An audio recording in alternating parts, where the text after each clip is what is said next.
Le diplomate qui fut ancien ministre au Burundi et son épouse sont jugés par le tribunal de Nanterre sur plusieurs accusations dont traite d'êtres humains. Gabriel Mpozagara et son épouse ont été poursuivis pour traite d'êtres humains, travail dissimulé, emploi d'un étranger sans titre et aide au séjour irrégulier. Ils sont également accusés d'avoir exploité un de leurs compatriotes pendant 10 ans. Ce dernier affirme avoir été réduit en esclavage.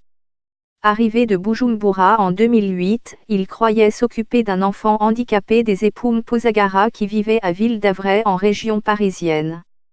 Des missiles français trouvés sur une base en Libye en France. Nicolas Sarkozy, bientôt jugé pour corruption. Méthode Sindayigaya a déclaré que Gabriel Mpozagara et son épouse lui avaient proposé un emploi de 3 mois et avaient payé les frais de visa et le billet d'avion. Il affirme que son passeport lui a été confisqué, qu'il a été réduit en esclavage pendant 10 ans chez les Mpozagara, et qu'il n'a jamais touché de salaire. J'ai été exploité, ils m'ont privé de la liberté, je suis resté chez eux enfermé. Je travaillais 7 jours sur 7, sans repos. Je logeais dans la cave, il n'y a pas de chauffage. J'étais un esclave.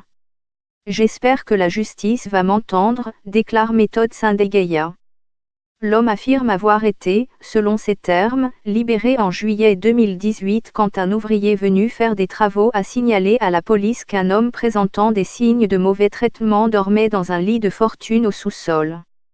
Devant les juges, le couple Mpozagara a vivement nié les faits. Gabriel Mpozagara a déclaré que Méthode Sindayigaya était libre de ses mouvements, que son passeport n'a jamais été confisqué, et que c'était lui qui ne voulait pas partir de la maison.